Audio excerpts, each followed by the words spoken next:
तब तक हम लोग डीएनएस के बारे में क्या करते हैं, अच्छे से पढ़ लेते हैं। What is DNS, how does it work, and the zone of DNS server. तो डीएनएस क्या है, अभी तक जो भी आप लोग जानते हैं, क्या जानते हैं डीएनएस के बारे में?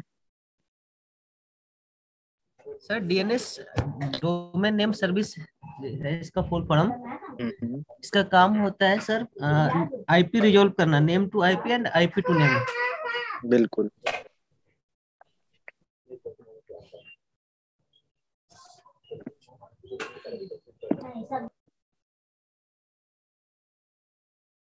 ठीक है। अब मान लिया हमारे पास ये एक इमेज आप देख रहे हो, और ये जितने भी मतलब साइट से ये मशीनें हैं, ये सभी समझ लो कि क्या है, क्लाइंट है। राइट। ये सभी क्या है, आपके क्लाइंट्स मशीनें हैं।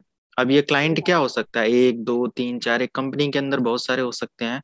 तो ये सभी क्लाइंट्स हैं, और ये हमारा क्या है, डीएनएस सर्वर है। ओके। तो ये हमारा मान लिया डीएनएस सर्वर है। मैं यहाँ पे सर्वर भी लिख देता हूँ, डीएनएस सर्वर। तो डीएनएस सर्वर में अभी तक आप लोगों ने क्या देखा, DNS stand for domain name,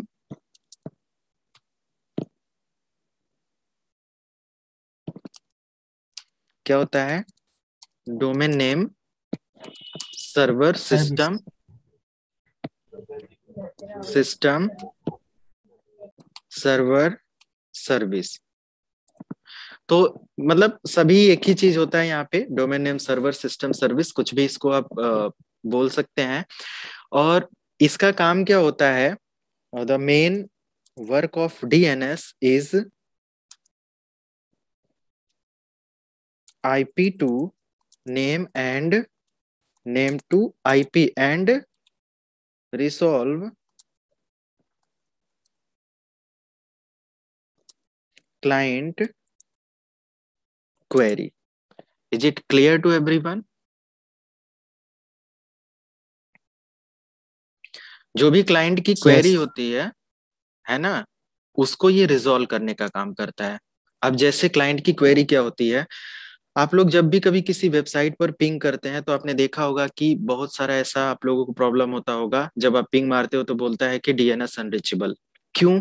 क्योंकि आपका अगर कंप्यूटर मशीन या जितने भी यहाँ पे ये कंप्यूटर है, मान लिया कि ये यूजर जो है ये, अब ये वाला मशीन आपके डीएनएस सर्वर से कनेक्ट नहीं हो पा रहा है। ये जो डीएनएस सर्वर से प्रॉपर इसकी कनेक्टिविटी नहीं है। कनेक्टिविटी क्यों नहीं हो सकती है, अब इसके पीछे रीजन क्या हो सकता है कि कनेक्टिविटी नहीं है?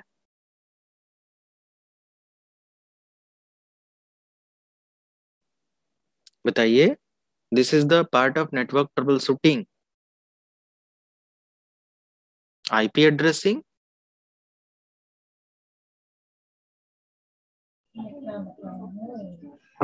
यही प्रॉब्लम हो सकती है ना कि आपका प्रॉपर आईपी एड्रेस यहाँ पे कॉन्फ़िगर नहीं है। राइट।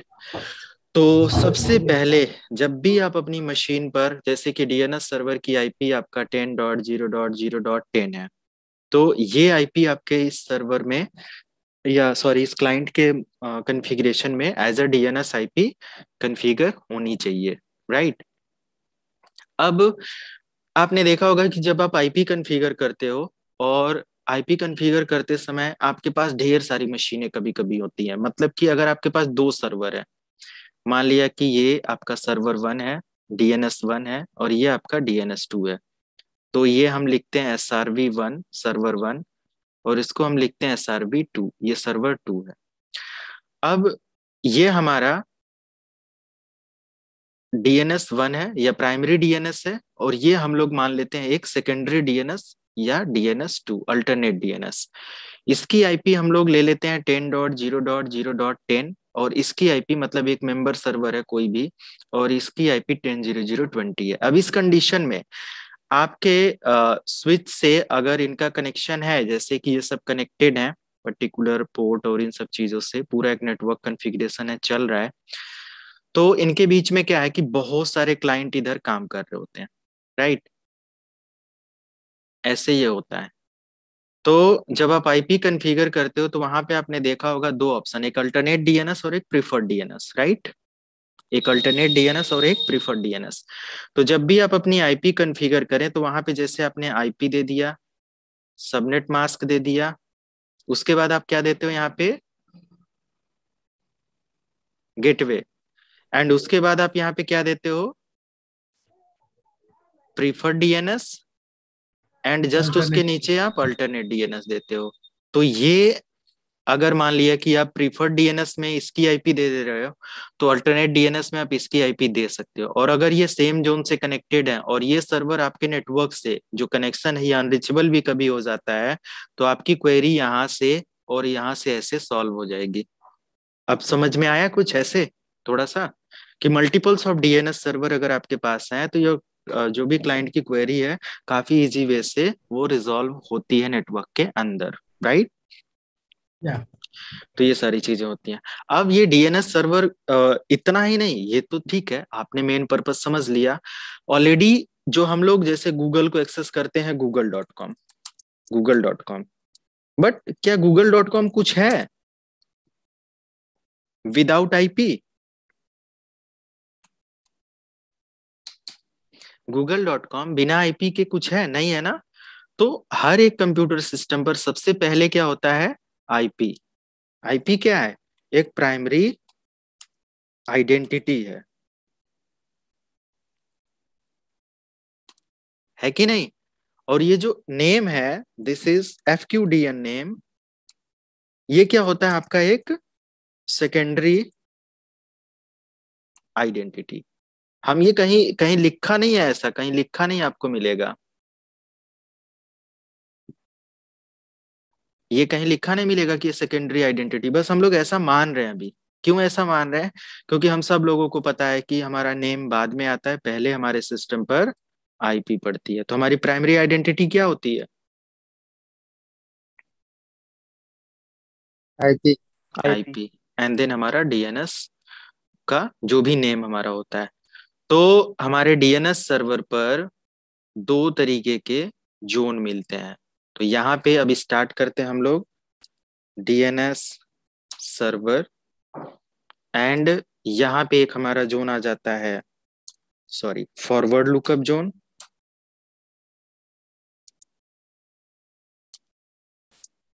एंड एक और जोन इधर हमारा आ जाता है जो कि क्या होता है, reverse lookup. Reverse reverse lookup. Lookup zone. तो ये हमारा सर्वर है, इससे कनेक्टेड हमारे पास ये ऑप्शन है, इससे कनेक्टेड हमारे पास ये ऑप्शन है। अब इनके भी अंडर में क्या होता है आपका, जैसे फॉरवर्ड लुकअप जोन जो है इसका एक पर्टिकुलर पर्पस होता है या काम होता है, और उसके बाद इसको तीन जोन में कैटेगराइज किया गया है, तीन जोन में बांट दिया गया है, राइट। इसको भी अलग तीन जोन में बांटा गया है। कौन कौन सा है, प्राइमरी जोन, सेकेंडरी जोन और स्टब जोन। बिल्कुल। तो हम लोग यहाँ पे पहले फॉरवर्ड लुकअप जोन का मेन वर्क क्या है, नेम टू आईपी, ये नेम टू आईपी रिसॉल्व करता है। और हमारा रिवर्स क्या करता है, आईपी टू नेम रिसॉल्व करता है। और जस्ट उसके बाद यहाँ पे प्राइमरी जोन आता है। What is the work of primary zone,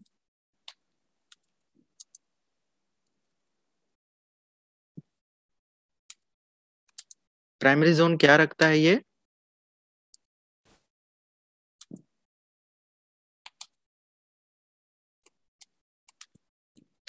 master copy DC का होता है, क्लियर। यानी कि जो आपका डोमेन है उसका मास्टर रिकॉर्ड जो होता है वो कहाँ पे होता है, प्राइमरी जोन में होता है। और यहाँ पे एक आ जाता है आपका सेकेंडरी जोन। सेकेंडरी जोन क्या करता है,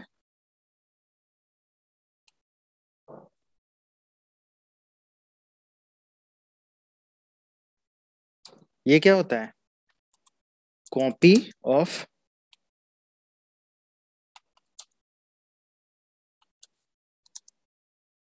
एक तरीके का, हम लोग इसको फॉरवर्डेड जोन बोलते हैं। ये हमारा क्या होता है,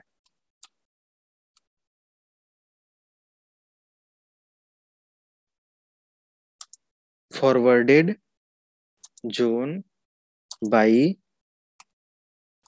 अनदर सर्वर। ये हमारा एक फॉरवर्डेड जोन होता है जो कि किसी दूसरे सर्वर से हमारे दूसरे सर्वर पर भेजा जाता है। यानी कि प्राइमरी जोन हमारा एक सर्वर पर चल रहा होगा और सेकेंडरी जोन हमारा दूसरे सर्वर पर होगा। इसी को बोला जाता है DNS forwarding. Clear?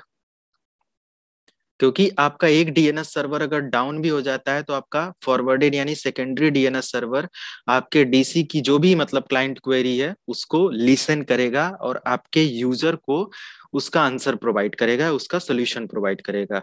Clear? And then last one is,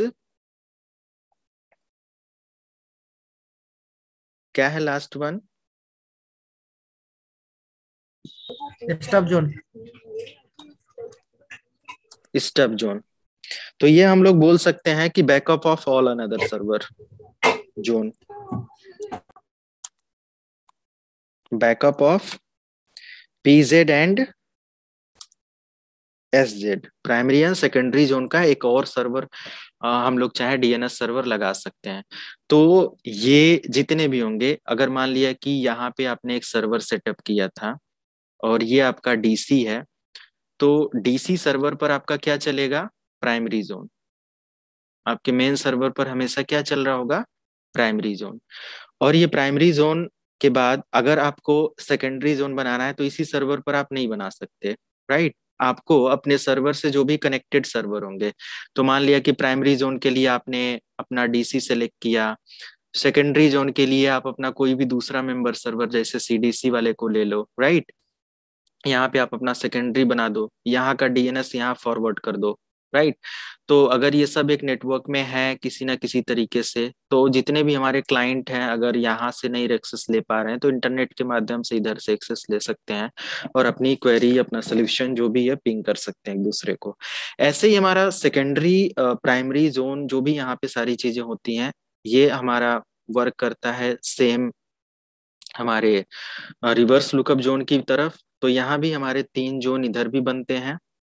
अब देखो एक डीएनएस सर्वर से कितनी ब्रांचेज बनी, तो primary zone, secondary zone, stub zone इधर भी आते हैं और सेम काम के लिए आते हैं। समझ रहे हो आप? मतलब आईपी टू नेम का डेटा और नेम टू आईपी का डेटा दोनों इधर भी मेंटेन होता है और इधर भी मेंटेन होता है। क्लियर? यानी कि इधर भी आपका प्राइमरी जोन आ गया, इधर भी आपका सेकेंडरी जोन आ गया और इधर भी आपका स्टब जोन आ गया। सेम फंक्शन के साथ आ जाते हैं। इतना ही नहीं, डीएनएस आपके और भी बहुत सारे रिकॉर्ड को मेंटेन करता है। डीएनएस के अगर रिकॉर्ड की बात करें तो क्या क्या हो जाएगा? सबसे पहले हम लोग डीएनएस का काम कर रहे हैं तो अपना आईपी एड्रेस को वेरीफाई कर लें, ncpa.cpl unidentified, so let me check IP details, so 20010 20010 20010, okay done. तो हमारा आईपी ओके है, इसको एक बार डिसेबल इनेबल कर लें। ये हमारा name to IP, IP to name proper verify हो जाएगा। And sir primary and secondary थोड़ा सा फिर से बोलेंगे क्या? कुछ समझे ही नहीं सर मुझे। बता रहे हैं, तो हमारा सिकोलाइव.com यहाँ पे वेरीफाई हो गया। आप लोकल सर्वर पे आप आ जाएंगे, सिकोलाइव.com यहाँ पे आप देख सकते हो, सिकोलाइव.com है, SRV1 है और 20010 आईपी एड्रेस है।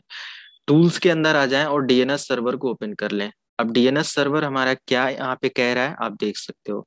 तो हमारे कंप्यूटर का नेम SRV1DC है और मैं यहाँ पे फॉरवर्ड और रिवर्स लुकअप जोन की बात कर रहा था। तो सबसे पहला जोन हमारा फॉरवर्ड लुकअप जोन आता है जो कि आपका नेम टू आईपी फॉरवर्ड करता है। तो यहाँ से आप अपना डोमेन एक्सपेंड कर सकते हैं। लाइक मैंने जैसे ही यहाँ पे लिखा क्लिक किया sikolive.com, so these are the record for our forward lookup zone in DNS server details. So DNS server में ये सारी डिटेल्स आ जाती है।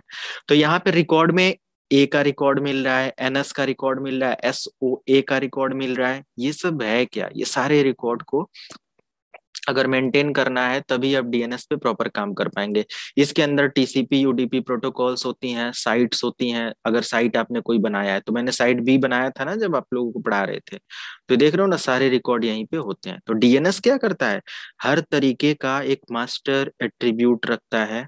तभी जब कोई भी क्लाइंट हमारे सर्वर को पिंग करता है तो हमारा डीएनएस उसकी रिक्वेस्ट को सुनता है, हमारे सर्वर के अकॉर्डिंग उस पर काम कराता है, एक्शन लेता है, एंड देन वैलिड क्वेरी का एक वैलिड आंसर उसको प्रोवाइड करता है। तो ओके, तो ये सारी चीजें होती हैं। ऐसे हमारा रिवर्स लुकअप जोन है, रिवर्स लुकअप जोन बिल्कुल ब्लैंक है, यानी कि बाय डिफॉल्ट हमारे सर्वर पर sequolive.com का जो हमारा प्राइमरी सर्वर है या डीसी है, इस पर फॉरवर्ड लुकअप जोन कॉन्फ़िगर होता है और आपका रिवर्स लुकअप जोन कॉन्फ़िगर नहीं होता है। यानी कि फॉरवर्ड लुकअप जोन से हमें नेम टू आईपी मिलता है। चलो एक बार वेरीफाई कर लेते हैं सीएमडी ओपन करके। यहाँ पे मैंने लिखा ns lookup, this is the command which is used to verify or troubleshoot the DNS details. Okay, so ns lookup space sequolive.com. Okay, so if your forward lookup zone is working properly, then you can get the answer from your name to IP. So मैं यहाँ पे enter करता हूँ and देखता हूँ क्या details मिलती है। तो मिल गया मुझे details. So this is the IP. This is the IP sequolive.com and one more IP 20010. So what is this?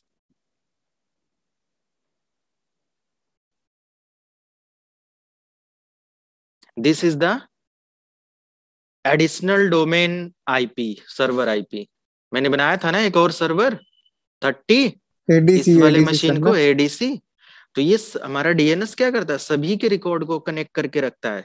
Okay, तो this is the ADC server IP. तो यानी कि हमारा दो यहाँ पे आईपी चल रही है, मतलब ये नेम दो दो आईपी पर वेरीफाई है ना, according to forward lookup zone. आप इसमें से अगर एडीसी को हटा देंगे तो आईपी हट जाएगी, कोई दिक्कत नहीं है। फिर हमारा मेन आईपी यहाँ पे एक साथ दिखा रहा है, नेम और एड्रेस। बाकी इसके नीचे जितने भी एडिशनल सर्वर बने होंगे उन सबकी डिटेल्स दिखा देगा। तो this is the IP. But ns lookup space 100010 कोई आंसर लेकर आएगा नहीं, क्योंकि ये अभी रिजॉल्व नहीं है। You can see there is no any data in reverse lookup zone, and reverse lookup zone provide data from IP to name. तो यहाँ पे IP मैंने दिया, but there is no any name or any DNS server name. ns lookup space मैंने same type किया and 30 वाले को check करा, तो दूसरे वाले का भी नहीं आएगा क्योंकि वो तो अभी ऑफ भी है। तो हमें बस इसी को चेक करना है, नहीं आ रहा है। तो हम लोग क्या कर सकते हैं, रिवर्स लुकअप जोन कॉन्फ़िगर करेंगे। कॉन्फ़िगरेशन काफी इजी है। सबसे पहले आप रिवर्स लुकअप जोन पे राइट क्लिक करें, न्यू जोन क्रिएट करें and see these are the primary, secondary and disturb zone. Primary zone creates a copy of zone that can be updated directly on this server. Already मैंने बोला कि this is the master data of your DC, जो आप जिस server पर हैं उसी का प्राइमरी जोन यहाँ पे बनेगा, राइट। सेकेंडरी जोन देखिए क्या कह रहा है, the copy of existing another server, यही तो बताया। And stub zone another data are copy. Okay, मतलब जो भी सर्वर्स ऊपर के हैं उन सबका एक ऐसे ही आप डेटा अवेलेबिलिटी के लिए कराएंगे। तो सबसे पहले हम यहाँ पे प्राइमरी जोन क्रिएट करते हैं। अभी सेकेंडरी स्टेप के सारा प्रोसेस में दिखा दूंगा। तो प्राइमरी जोन क्लिक किया, नेक्स्ट किया, and then you can set your IP address. So this is the IP before, and select your network ID 1000, and only you have to select network ID. There is no option for host ID. Okay, the host ID is 100010, but it requires only network ID. So this is the network ID, and then click on next and see this is the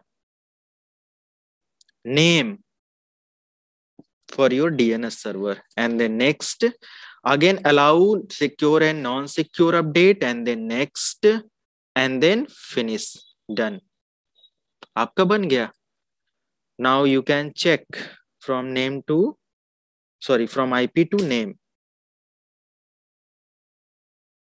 there is no any data. Now tell me what is the reason. Is there any update regarding DC? कोई यहाँ पे update है DC के regarding? नहीं ना? तो कैसे update आएगा? कैसे करते हैं आप लोग?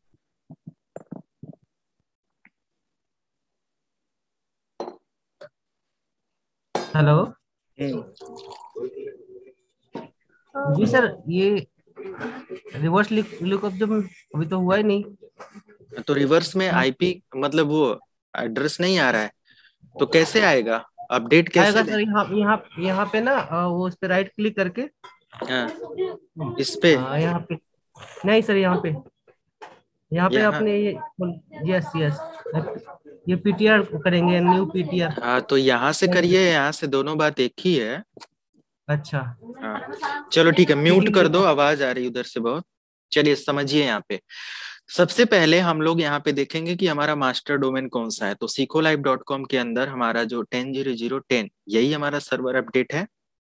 2.0.0.10 वाला SRV1DC, राइट, यही हमारा सर्वर है ना। तो हम इसको क्या करेंगे, राइट क्लिक करके इसकी प्रॉपर्टी ओपन करेंगे और अपडेट एज अ पीटीआर कर देंगे। हमारा ये डोमेन है ना, अप्लाई, ओके ओके। अब आप यहाँ पे आएंगे तो आपका पीटीआर रिफ्रेश करके थोड़ा चेक कर लो, आपका रीलोड हो जाएगा।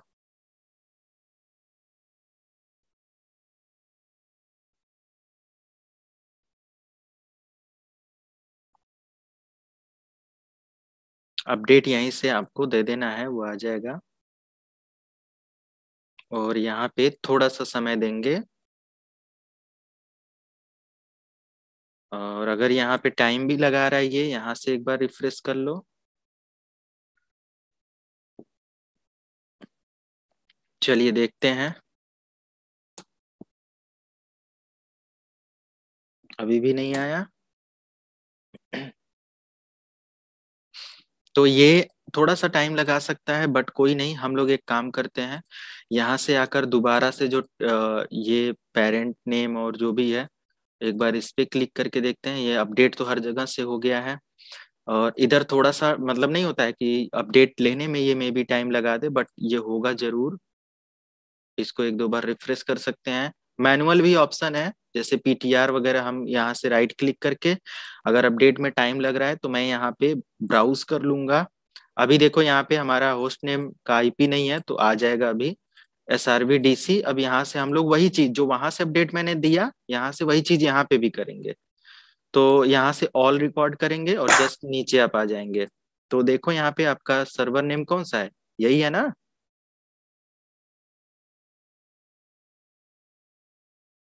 Right, SRV1DC सीखोलाइव.com। नीचे वाला है सर। इसको ओपन करो, देखो यहाँ पे सीखोलाइव.com आ गया, और इसको ब्राउज कर लो। जो भी मतलब बहुत सारे रिकॉर्ड हो सकते हैं, एक नहीं, दो ही नहीं, और भी होंगे यहाँ पे, क्योंकि हमारे पास दो दो सर्वर है ना उसके, DC ADC, राइट। तो हम लोग यहाँ पे ऑल रिकॉर्ड पे आ जाएंगे और अपना सर्वर यहाँ से सेलेक्ट कर लेंगे। ये दोनों सेम है, आप देख रहे हो ना, ये दोनों सिमिलर है, क्लियर। तो इस पे भी आपका अब वही रिकॉर्ड मेंटेन होगा, देखो। और ऊपर वाले पर भी, तो ऊपर वाले को किया तो भी यही आया, नीचे वाले पर किया तो भी यही आया, और यहाँ पे आप अपनी आईपी ऐड कर दें, एंड देन ओके, हो गया यहाँ पे रिकॉर्ड। ये ऑटोमेटिक भी आएगा, बट थोड़ा सा सर्वर को रिबूट और ये सब चीजें करना पड़ेगा, राइट। अब अपडेट लें,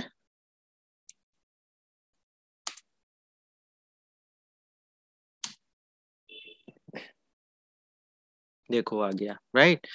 तो इस तरीके से आपका name to IP, IP to name ping करेगा। अब पिंग कर लीजिए, एक सर्वर से नहीं, दो सर्वर से, तीन सर्वर से, जहां से भी करना हो। तो सॉरी, 10.0.0.10,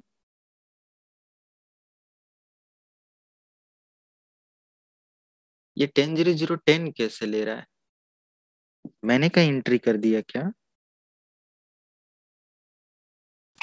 ओहो, ये रिकॉर्ड ही गलत बना दिया है।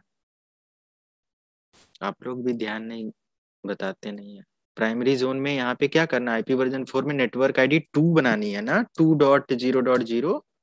ये है नेटवर्क, तभी तो अपडेट नहीं ले रहा था। अलाउ सिक्योर, नॉन सिक्योर, और ये फिनिश कर देंगे, बन गया। और अब हम सीखो लाइव वाले पे आते हैं, और यहाँ से हमारा जो डीसी का अपडेट है, राइट क्लिक करते हैं, प्रॉपर्टी, अपडेट डीएनएस, दोबारा से अप्लाई, ओके, और यहाँ पे आकर एक बार रिफ्रेश करिए, आ गया तुरंत। नेटवर्क गलत हो गया था ना, हमने 10.0.0.10 ले लिया था, राइट। वही तो मैं कह रहा हूँ कि इतना टाइम नहीं, छोटी छोटी गलतियां बस। आ, क्या आईपी देना है? 2.0.0.10, सर NS लुकअप NSLOOKUP, ठीक है, आ गया।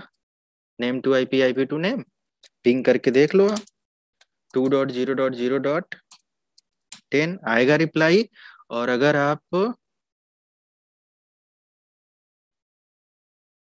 इस नेम से पिंग करना चाहें तो भी आएगा, रिप्लाई फ्रॉम इतने में आ रहा है, ठीक है। तो ये हमारा रिप्लाई आ रहा है। प्लस sequelive.com अपने ऑफिशियल नेम से करके देख लो।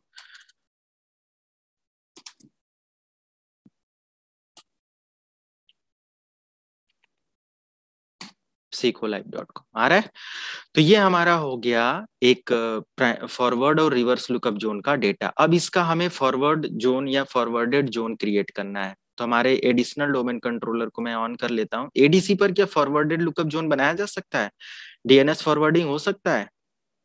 चलो लाइव करके देखते हैं। बाकी सीडीसी पर तो होगा ही होगा। और क्या हमारे डीएनएस का भी डेटा एडीसी पर अपडेट ऑटोमेटिक हो जाता है? ये भी आप यहाँ पे देख लेना, इससे रिलेटेड जो भी डाउट है क्लियर हो जाएगा। बाकी अभी ए 4 टाइम ए इन सब का रिकॉर्ड अभी बताना है। SOA क्या है बताना है, टीसीपी यूडीपी, इसी के अंदर आपके और भी डेटा रिकॉर्ड मिलेंगे, लाइक एलडैप, कर्बरोज, आप लोगों ने पूछा भी था, जीसी, ये सब अभी रिकॉर्ड एक एक करके बताएंगे, राइट। बट थोड़ा सा हम लोग एक एक टॉपिक को कवर कर रहे हैं। Is it clear to everyone? Yes sir. ठीक है, ऑन हो रहा है हमारा सर्वर।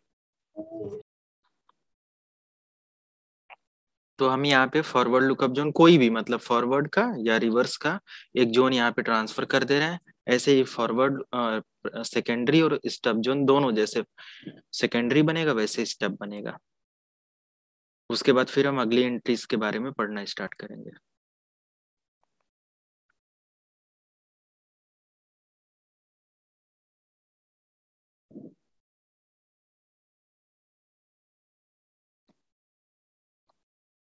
सर ये कौन सा सर्वर है? एडीडीएस? एडीसी, आप वही तो मैं कह रहा हूँ, आप जो मैं पढ़ा रहा हूँ वो ध्यान से नहीं देख रहे हैं, सुन रहे हैं। अभी मैंने 3 सवाल इस पे किया था कि क्या हम लोग एडीसी पर फॉरवर्ड कर सकते हैं, क्या हम लोग एडीसी पर जोन क्रिएट कर सकते हैं, एरर अगर आती है तो क्या आती है। सीडीसी पर ऑलरेडी हो जाता है, कोई दिक्कत नहीं आती, बट उसको नहीं सुनना है। आप पता नहीं कहाँ फंसे पड़े हैं, है ना। कहीं और, हो गया। कहीं और आपका दिमाग है, कुछ कहीं और कोई क्वेरी पे रुका हुआ है। परेशान है।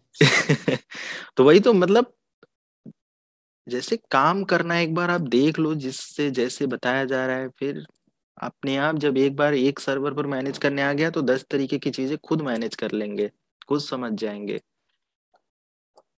पहले ही कॉन्फ़िगर करके मत फंसिए। देखिए हमारा सर्वर यहाँ पे ऑन हो गया, और सबसे पहले हम नेटवर्क लेवल पर काम कर रहे हैं, तो CMD ओपन करना जरूरी है, और IP कॉन्फ़िग चेक करना भी जरूरी है कि हमारा IP कॉन्फ़िगरेशन है ना 200.10.30। बट इतना ही नहीं है, यहाँ पे हमें एक और ऑप्शन चेक करना होगा, जो कि है प्रीफर्ड DNS की IP, राइट, कि हमारे सर्वर पर है कि नहीं, ताकि हमारा DNS टू DNS कम्युनिकेशन हो प्रॉपर तरीके से। चलो, तो ऑलरेडी है यहाँ पे, बट फिर भी वेरीफाई कर लेते हैं। और हम अल्टरनेट डीएनएस में हम कोई सर्वर की आईपी नहीं देते, अपनी आईपी एज अल्टरनेट डीएनएस में दे सकते हैं हम लोग। ओके, तो यहाँ पे हमारा ये हो गया। अब हम लोग क्या करते हैं, लिखते हैं NS लुकअप स्पेस 10.0.0.30, नहीं 10.0.0 क्यों बार बार जा रहा है, 2.0.0.30, एंटर। तो हमारा secolib.com दूसरी मशीन के साथ मिल रहा है, ठीक है। ns lookup स्पेस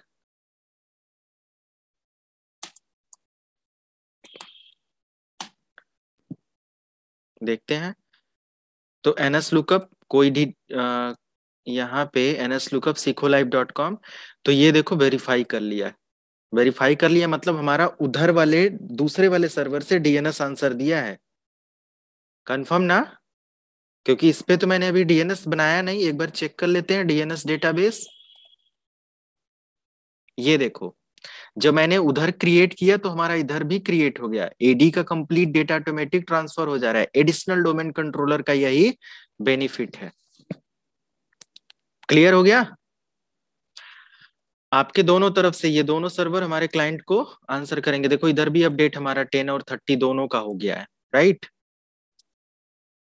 यहाँ पे भी हमारा अपडेट सारा हो गया है, यहाँ पर भी हमारा अपडेट हो गया है।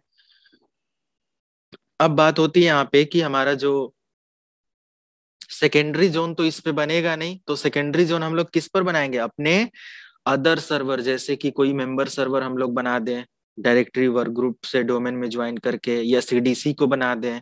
तो कैसे बनाना होता है एक बार देख लो, बाकी ऐसे ही होगा। दूसरे सर्वर पर जाना जो सीडीसी सर्वर है या मेंबर सर्वर है, राइट क्लिक करना, न्यू जोन क्रिएट करना, नेक्स्ट करना, सेकेंडरी सर्वर जोन नेक्स्ट करना, और अपने प्राइमरी सर्वर की आईपी यहाँ पे ऐड कर देना। लाइक ये नेटवर्क आईडी नेक्स्ट करोगे और यहाँ पे वेरीफाई करा दो अपने प्राइमरी जोन को या प्राइमरी सर्वर को। तो क्या है हमारा प्राइमरी सर्वर? 2.0.0.10। जैसे एंटर करोगे ये वेरीफाई हो जाएगा, आ गया। एंड फाइनली सेलेक्ट करके फिनिश कर देना, आपका जोन बन जाएगा। लेकिन ये हमारा है एडिशनल डोमेन कंट्रोलर या एडीसी, ऑलरेडी इस पे हमारा बना है सेकेंडरी जोन। तो इस पे मतलब वही मैंने कहा, एक सर्वर पर आप दोनों नहीं चला सकते, प्राइमरी और सेकेंडरी दोनों चला लें। चलिए, तो यहाँ पर हमारा फॉरवर्ड रिवर्स लुकअप जोन में आपने डिटेल्स देख लिया। डीएनएस फॉरवर्डिंग आप कर लेंगे इजिली। एंड अब यहाँ पे कुछ और रिकॉर्ड की बात होती है। तो डीएनएस रिकॉर्ड में सबसे पहला यहाँ पे रिकॉर्ड हम लोग ऐड करते हैं ए रिकॉर्ड। जहां कहीं भी आपको लगेगा ये IPv4 होस्ट रिकॉर्ड बोला जाएगा। IP वर्जन 4 से जो भी होस्ट कनेक्टेड होंगे वो सब ए रिकॉर्ड से डिस्प्ले हो रहे होंगे। आप देखो यहाँ पे ये ए मतलब IP वर्जन 4 है ना। अगर IP वर्जन 6 के थ्रू कोई होस्ट कनेक्ट होगा तो उस कंडीशन में आपको क्या यहाँ पे मिलेगा? 4 टाइम ए। इसका मतलब क्या होता है? IPv6 होस्ट आपके सर्वर से पिंग कर रहा है या कनेक्टेड है। ओके, दो रिकॉर्ड क्लियर। एक और यहाँ पे रिकॉर्ड होता है PTR। PTR मतलब होता है पॉइंटर रिकॉर्ड। तो ये क्या रखता है आपके? ये क्या रखता है? Connected host record. जो भी आपके होस्ट कनेक्टेड हैं उसके रिकॉर्ड को ये रखता है। जैसे कि कोई क्लाइंट भी अगर कनेक्ट होके आपके सिस्टम के साथ वर्क कर रहा है तो उसकी भी एंट्री कहाँ पे दिखाएगा? आपके यहाँ PTR में जब आप आएंगे यहाँ पे दिखाता चला जाएगा, राइट। आप बस यहाँ पे रिफ्रेश करेंगे तो जो भी अपडेट यहाँ पे होंगे देखो आ रहे ना। अभी तक 2 रिकॉर्ड बस था, एक ऐड किया था मैंने, अभी यहाँ पे तीसरा भी आ गया, एक होस्ट और आ गया ना यहाँ पे ऑटोमेटिक जैसे ही ऑन हुआ नेटवर्क में। तो यहाँ पे सारे रिकॉर्ड आपके आते रहेंगे। और ये NS मतलब होता है नेम सर्वर रिकॉर्ड। NS मतलब नेम सर्वर रिकॉर्ड होता है। तो NS को तो समझाना नहीं है, NS मतलब नेम सर्वर रिकॉर्ड होता है। Start of authority. Start of authority मतलब क्या होता है?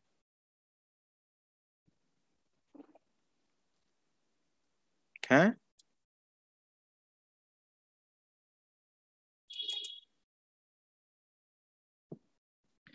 और स्टार्ट ऑफ अथॉरिटी जो होता है इसका मैं एक नोट्स आप लोगों को, किधर गया हमारा ये, एक हमारे पास आ जाता है SOA स्टार्ट ऑफ अथॉरिटी। ये हमारा रिकॉर्ड है, गूगल के आर्टिकल में ये मिल जाएगा। और स्टार्ट ऑफ अथॉरिटी रिकॉर्ड क्या करता है हमारा? A type of resource record in the domain name system containing administrative information about the zone. जो भी हमारा एडमिनिस्ट्रेटिव इंफॉर्मेशन होता है हमारे डीसी को लेकर या हमारे सर्वर को लेकर, उसके रिकॉर्ड को ये रखता है। आप यहाँ पे देखो इसके जस्ट आगे कंप्लीट इंफॉर्मेशन किसकी है, आपके डीसी की। स्टार्टअप अथॉरिटी कौन है, डेटा किसका रखा हुआ है, आपके मेन सर्वर का। तो एक अथॉरिटी बेस्ड जो इंफॉर्मेशन होती है वो आपके एसओए रिकॉर्ड में होता है, स्पेशली रिगार्डिंग जोन ट्रांसफर, जो भी जोन ट्रांसफर रिलेटेड इंफॉर्मेशन होती है। And SOA record format it specified in RFC 1035, इसका स्टैंडर्ड है, इसके अकॉर्डिंग ये रिकॉर्ड अपने जोन और जो भी ट्रांसफर्ड जोन होते हैं या फॉरवर्डेड जोन होते हैं उनके रिकॉर्ड को मेंटेन करता है। तो हर एक डीएनएस सर्वर पर एक एसओए सर्वर रिकॉर्ड या अथॉरिटी कॉन्फ़िगर कर रहे, वो काम कर रहा होगा, जो कि आपके फॉरवर्डिंग जोन रिकॉर्ड की इंफॉर्मेशन मेंटेन कर रहा होगा। तो हमारे सर्वर पर कौन है, हमारा एसओए सर्वर sekholive.com, जो आप यहाँ पे होस्ट मास्टर देख सकते हो। Okay, so this is the SOA record. और यहाँ पे एक और रिकॉर्ड आपको देखने को मिलेगा जब आप यहाँ पे राइट क्लिक करेंगे, सॉरी इस रिवर्स लुकअप जोन पे right click, C name new delegation, मतलब किसी दूसरे सर्वर को डेलीगेट करना। सी नेम कोनानिकल नेम होता है, इसमें आप मल्टीपल होस्ट की एंट्री कर सकते हैं। और एक और यहाँ पे रिकॉर्ड होता है एमएक्स रिकॉर्ड, किधर है वो, यहाँ पे मिलेगा आपको फॉरवर्ड लुकअप जोन पे एमएक्स रिकॉर्ड। जैसे कि एमएक्स रिकॉर्ड मतलब कि मेल एक्सचेंज सर्वर का अगर कोई रिकॉर्ड मेंटेन करना है तो इसके अंदर आपका रिकॉर्ड मेंटेन होगा। न्यू एलियास का जो रिकॉर्ड मेंटेन होगा वो कहाँ पे होगा, आपका सी नेम में होगा, कैनोनिकल नेम और ये सब चीजें होती हैं। अगर सी नेम रिकॉर्ड देखेंगे, C name record in DNS, तो इसका भी मैं आप लोगों को ये प्रोवाइड कर देता हूँ, वेट। ओके, ये आपका रिकॉर्ड डिटेल है। अभी मैं इससे रिलेटेड नोट्स आप लोगों को ये भेज दूंगा, क्योंकि इसमें बहुत सारा थियरी का पार्ट था ना ऐसा, तो इसलिए मैंने थियरी भी आज बना दिया आप लोगों का कि हाँ थोड़ा सा हेल्प कर देगा कि क्या क्या चीजें ऐड करी गई थी। समझ में आया? तो देखो यहाँ पे कैनोनिकल नेम मैंने बोला था ना, this is the record name for your C name. तो ये क्या कह रहा है, C name record type of DNS record that maps all alias name to a true or canonical domain name. जैसे कि अगर आपके नेटवर्क में, आपके सर्वर पर कोई भी एक तरीके का कैनोनिकल नेम या कोई एलियास, एलियास मतलब समझ रहे हैं, एलियास मतलब क्या होता है, राइट क्लिक करिए, न्यू एलियास यहाँ पे ऐड करो। देखो मैं यहाँ पे न्यू होस्ट ऐड कर रहा या सी नेम यहाँ से ऐड कर रहा, और यहाँ पे मैं ऐड कर देता हूँ, क्या ऐड कर दूं, अभी कुछ नहीं मैं रखता हूँ, sekholive.com है और मैं यहाँ से ब्राउज कर लेता हूँ। कोई एलियास नहीं है, फुल्ली क्वालिफाइड डोमेन नेम, या तो यहाँ से ब्राउज कर ले। तो हमारे कंडीशन में हमारा जो एलियास है इसको रख लेते हैं, और यहाँ पे हम रख देते हैं को क्या नाम मैं रख दूं, एलियास नेम, कोई भी एक डिफरेंट नेम बताइए। मैं यहाँ पे रख देता हूँ host.com, ऐसे मैंने बस कर दिया। तो देखो यहाँ पे हमारा host.com जैसे हुआ एक नया एलियास नेम मिल गया। क्लियर? और जैसे ही आपने यहाँ पे अलाउ एनी अपडेट, डीएनएस के दूसरे साइट भी हमारा अपडेट चला जाए, इसको अपडेट कर दो। ओके, एक नया रिकॉर्ड आपने host.com ऐड किया। अब देखो एक नया एंट्री, नए मतलब समझो कि एक नए पर्सन की एंट्री आपने यहाँ पे किया। सीएमडी ओपन करके आप एनएस लुकअप और एलियास नेम टाइप करिए, host.com एंटर करिए। अब देखो समझ में आया कुछ, आपका यहाँ पे न्यू सर्वर रिकॉर्ड मिल गया। अगर ऐसा कोई सर्वर एलियास आपके नेटवर्क में चल रहा है तो आप डेफिनेटली उसको भी अपने डीएनएस सर्वर में एंट्री करके अपने डीएनएस सर्वर के क्वेरी के अकॉर्डिंग इस डीएनएस इस होस्ट की भी क्वेरी को सॉल्व करवा सकते हैं या एक्सेस करा सकते हैं। इसके अलावा आपको यहाँ पे MX रिकॉर्ड मिल जाता है, जो मैंने बता ही दिया, मेल रिकॉर्ड होता है और ये सब चीजें। एंड AAA का बता ही दिया है क्या है, न्यू डोमेन मतलब नए डोमेन की एंट्री करनी है, न्यू डेलीगेशन अथॉरिटी डेलीगेट करना है, ये सब चीजें होती हैं। तो ये सब हो गया। अब हमारा फाइनली बचता है कर्बरोज, GC, बड़ी चीजें अभी जो बाकी हैं।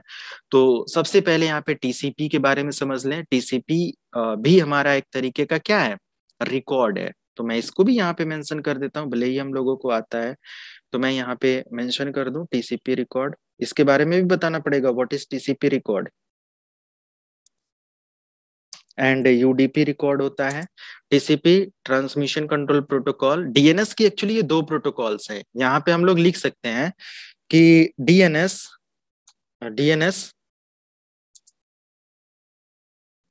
ट्रांसमिशन प्रोटोकॉल या ट्रांस प्रोटोकॉल।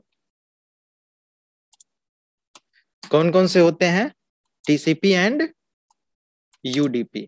और DNS का जो पोर्ट नंबर होता है कितना होता है, 53 होता है। ओके, कोई और ही पढ़ रहा है क्या बैठ के। तो ठीक है, यहाँ पे आपका ये भी रिकॉर्ड आपने, मतलब ये कुछ डेटा था आपने देख लिया। TCP UDP हमारे डेटा ट्रांसमिशन के लिए जो भी क्वेरी होती है, होस्टिंग के लिए ये सब क्वेरी सॉल्व करते हैं, लेकर आते जाते हैं जो भी इंफॉर्मेशन होती है। एंड इसके अलावा हम लोग TCP UDP के अलावा और क्या यहाँ पे देख सकते हैं, लेट मी चेक क्या दिया है यहाँ पे।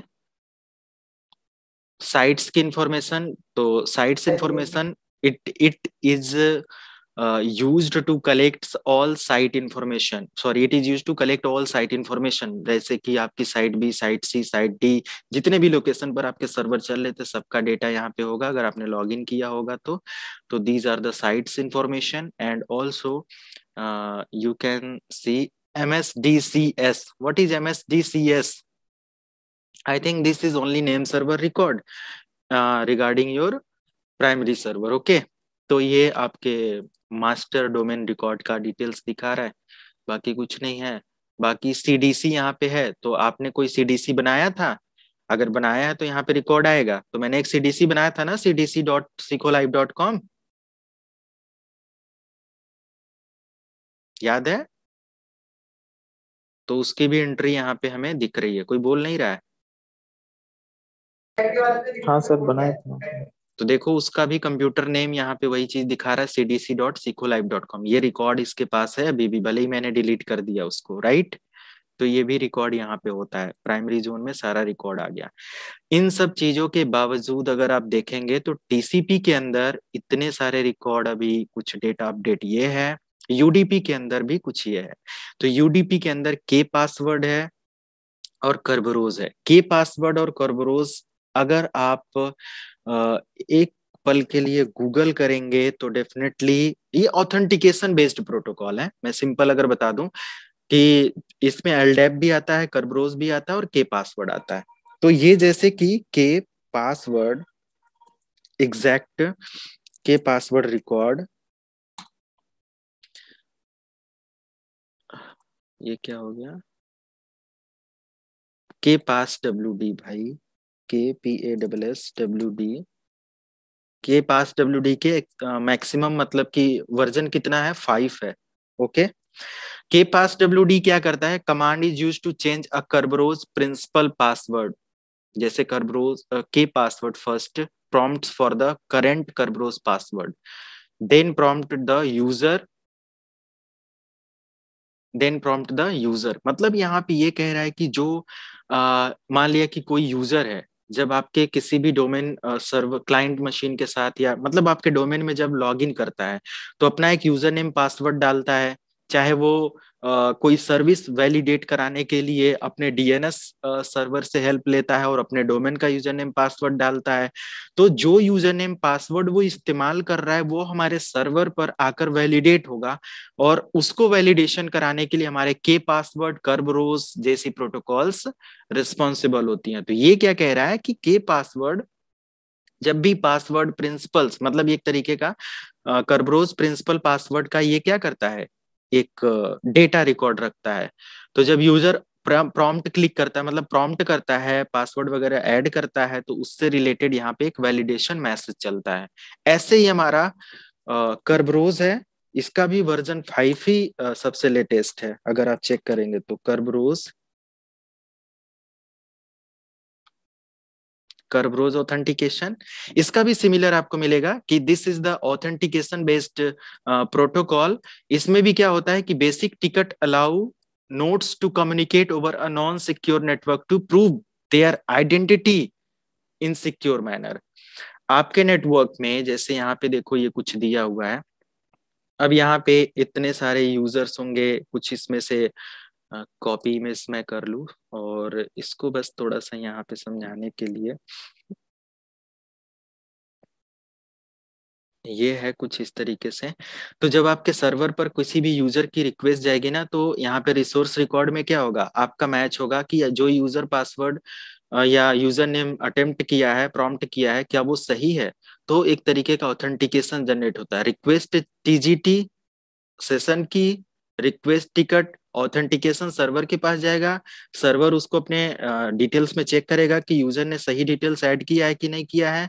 अगर सही किया है तो टिकट सक्सेसफुली आपका ट्रांसफर होगा और ये सब रिसोर्स रिकॉर्ड के थ्रू मेंटेन होगा। सिंपल यहाँ पे यही समझाने का मतलब है। तो कर्बरोज भी हमारा क्या है, एक ऑथेंटिकेशन बेस्ड प्रोटोकॉल है और ये हमारे सेशन को एक इनसिक्योर मैनर से सिक्योर मैनर में कन्वर्ट करता है। कन्वर्ट नहीं करता मतलब, अगर मान लिया कि इनसिक्योर क्या हुआ कि आप हमारे सर्वर के मेंबर नहीं है, आप हमारे डोमेन के यूजर नहीं है, बट फिर भी आप हमारे सर्वर से कोई वैलिडेशन कराने की कोशिश कर रहे हैं, तो एटलीस्ट आपके पास कर्बरोस और ये सब प्रोटोकॉल्स हैं जो ऑथेंटिकेट करेंगे कि you are not allowed to communicate our domain just because of you are not a member of our server या आर डोमेन। हमारे सर्वर मेंबर के या हमारे डोमेन के आप मेंबर नहीं है, तो उस कंडीशन में आप का जो यूजर इन्वायरमेंट है और जो डोमेन इन्वायरमेंट है वो सिक्योर मैनर से एक दूसरे के साथ कनेक्ट होकर काम करेगा। आप गूगल पे आईडी ही नहीं बनाएंगे और फेसबुक की आईडी से गूगल पर लॉगिन करेंगे तो पॉसिबल है क्या, बोलेगा ना कि आप हमारे यूजर नहीं है, नॉट वैलिडेट या नॉट, ऐसा कुछ समझ रहे हैं। ऐसे ही हमारे टीसीपी के अंदर देखो, यूडीपी के अंदर के पास डब्ल्यू होता है और कर्बरोज होता है, बट टीसीपी के अंदर इन दोनों के साथ के पास डब्ल्यू भी है, कर्बरोज भी है, बट उसके अलावा भी एलडैप और जीसी है। जीसी मतलब होता है ग्लोबल कैटलॉग। ग्लोबल कैटलॉग एक ऐसी सर्विस होती है जो मल्टीपल्स ऑफ मेंबर सर्वर को या मल्टीपल्स ऑफ सर्वर को आपस में एक रेपोजिटरी के साथ कनेक्ट करके रखता है, ताकि अगर एक सर्वर पे कोई क्वेरी या कोई मैसेज है तो वो दूसरे सर्वर तक भी लिसन किया जा सके अगर कोई ऐसा नीड होता है तो global catalogue is just used for repository purpose which is used to connect multiples of server using single repository file.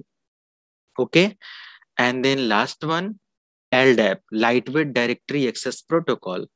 तो lightweight directory access protocol का अगर हम लोग बात करें, ये हमारा कि जब यूजर, देखो यूजर कहाँ से अपना डेटा मतलब वैलिडेट कराता है, आपकी डायरेक्टरी से ही ना, एडी के।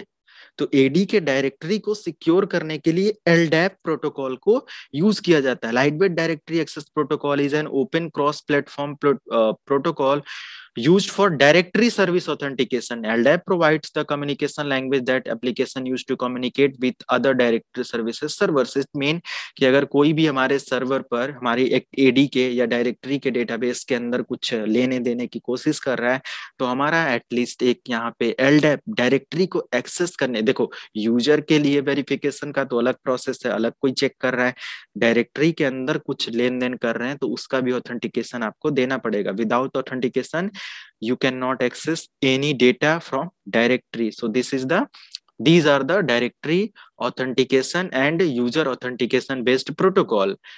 Okay, clear? तो काफी ज्यादा इसके अंदर डेटा, हाँ थोड़ा सा टफ लगा, थोड़ा सा टफ लगा। सर के ऊपर से गया सर। तो सर के ऊपर से गया तो अभी क्या करे है। इसको सर एक बार और मतलब बता देंगे बाद में। चलो मैं इसका ट्यूटोरियल अपलोड कर दे रहा हूँ, ठीक है, आप देख लेना।